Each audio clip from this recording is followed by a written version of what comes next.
Okay, here I am again, and I'm going to do an update of my scrapbook tour. Once again, that's my Cricut Expression and a couple of my sewing machines, my Light, and my button maker, which I got out so that, oh, and that's my telephone, so that I got out so that I would think to make buttons. Then underneath that table are bins with pads of paper. They're stacked alphabetically, and they're open side up so that I can fan through them. Here's one of the changes. My husband found this awesome paper rack for next to nothing at Hobby Lobby and got it for me, and so all of my plain cardstock and then my flowered cardstock all went in it, which freed up a bin, and I'll show you in a minute. And that's an empty box and my little refrigerator for the craft room. Sorry. My homemade Clip It Up, which I showed the last time, and it had embellishments on it, and since then my daughter-in-law and I have reworked it. Let me get over there.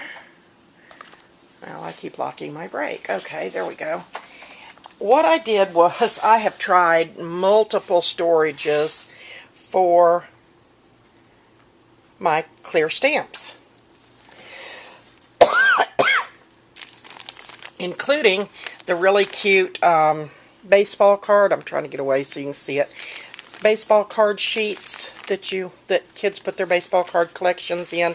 The notebook, you know, that you buy specifically for clear stamps. More of the clear sheets. Lots of the clear sheets. And I had them in a notebook, and I didn't like them in the notebook. So I was going to adhere every one of these sheets like this to a file folder on the back so that it had some starch to it, stand up, and put them in a bin so that I could sort through them when I was working on a project. And I decided that instead of that, I would hang them on my Clip It Up and see just whether I liked it or not. And it's been there for 2 days, and I've made 2 or 3 projects and used a clear stamp on at least part of all of them. And then since I had changed and taken the embellishments off, I put all of my embossing folders in these clear envelopes and put in a sheet embossed with what the embossing folder is. You got some little jars up there. My other one still has embellishments on it, but this one, there's the book that has the back of all my Cricut cartridge boxes, so I know what I have. And I think this is going to work, at least until I get tired of it. You know, that's something, and I don't think anybody's ever mentioned this, but when you're looking at scrapbook room or scrapped room organization, it's only good until you change your mind and change it. Alright, there's my punch board still use it every day. Love to have my punches where I can see them. Down here, these are my chipboard and foam alphas, and I took them out of the plastic tackle box looking things and put them in there. Put the letter that they are on the front of each box. And instead of having to drag out 5 or 6 tackle boxes to get to my letters, I only have to grab those 2 boxes if I'm going to use them. My heat gun. These drawers have run like Stampin' Up's wood block stamps in all of them. Still have my Cricut corner over there and my guillotine chopper. And there's the other Clip It Up with the bling still on it and the embellishments and the stickers and whatever. And this side still has, I've got my bigger die cuts and gel pens, more punches. I took all my brads and put in my brad go-round right there, or my embellishment go-round that I got at Hobby Lobby. So every compartment is full of brads, and then in the center, under the tray, are cards of brad sets from Studio G that I got, and they are so cute, and they were 97 cents, so I put those in the center. Once again, the bookshelf still pretty much the same. Stuff that I don't use very often up on top. Refills for my Creatopia and 9-inch Creation Station and blah, blah, blah. All my Xyron except my X, which is another shelf down. The lateral, lateral storage. Sorry, allergies are really bad this time of year. Then I have, this is something that I've added to my collection and added to my crafting. And it's Spectrum Noir markers. And don't look at the storage is kind of funny.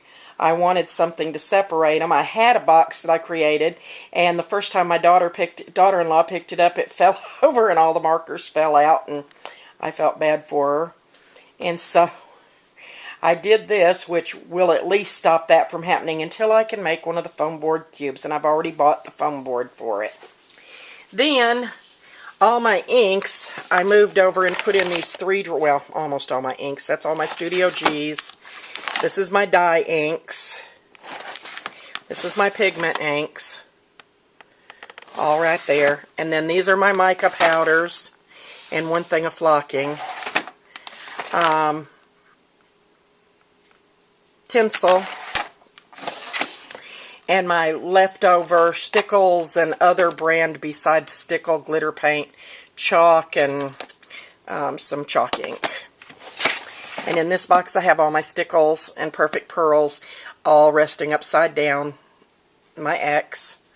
And the nail polish is in here because I went over the end of every marker in the set. Yep, I can get closer.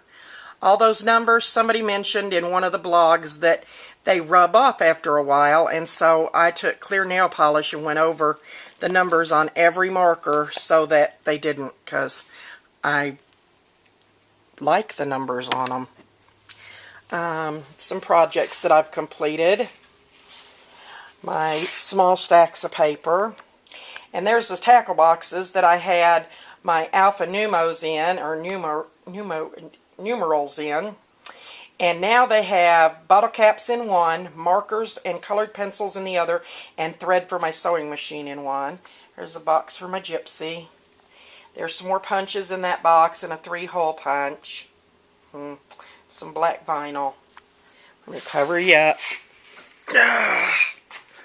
And the storage that my husband made for my woodblock stamps, and as you notice, I probably have a whole lot more than in the last video, which is why I had to move the Stampin' Up! Ones, because they don't fit on here anymore.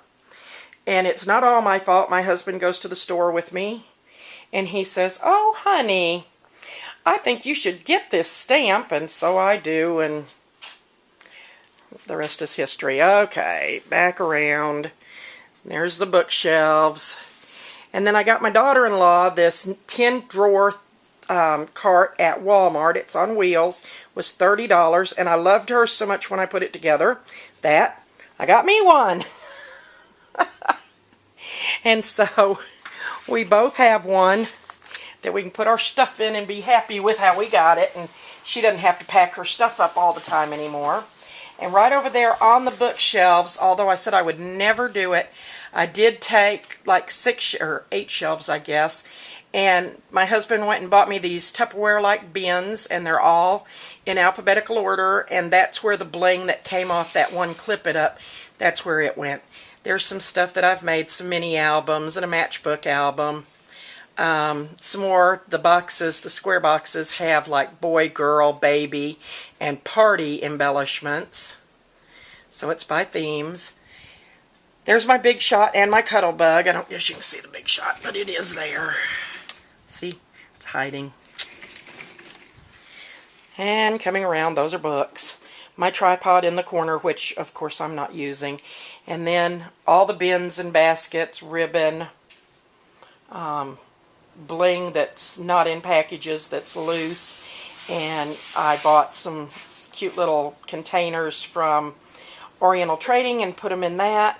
Some flowers, and then I also put flowers right here because I like flowers.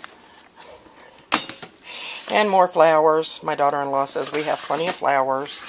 And then real tools that I really tool with. And some skewers. Some broken skewers. And then pictures. Sorry. All my major glue guns. My Dotto, my ATG, my Xyron Mega Runner. Some little, or AdTech. I like it too. And my Glue Glider Pro. And although I love the person who is the new spokesperson for Glue Glider Pro, I think she's wonderful, I hate the Glue Glider Pro. This is some other ink that I use most often, like my Versa Fine and my Versa Mark, and some chalk ink that I tried because it was really inexpensive and I really like it. My StazOns, my little stamp Martha Stewart thing, and my big one from Fiskars, and some other little stamp blocks that I've got. Let's see. There's my Gypsy actually sitting. I don't have it in the box right now, but I have all the attachments and cords and accessories to it in the box. My scissor mouse, love it. T-pins, then I can't stand them when they're jiggling around in the box, so I stuck them all in styrofoam and ran them all the same way and put them in there. 2 bow makers, love these bow makers. My husband made them for me. Stapler, another bow maker, Scotch tape, some purple ribbon that I was using the other day. Water, and I keep it in a medicine bottle, and I can clean it out real easy and put fresh water in, and I use it for my watercolor pencils. Back to the flowers.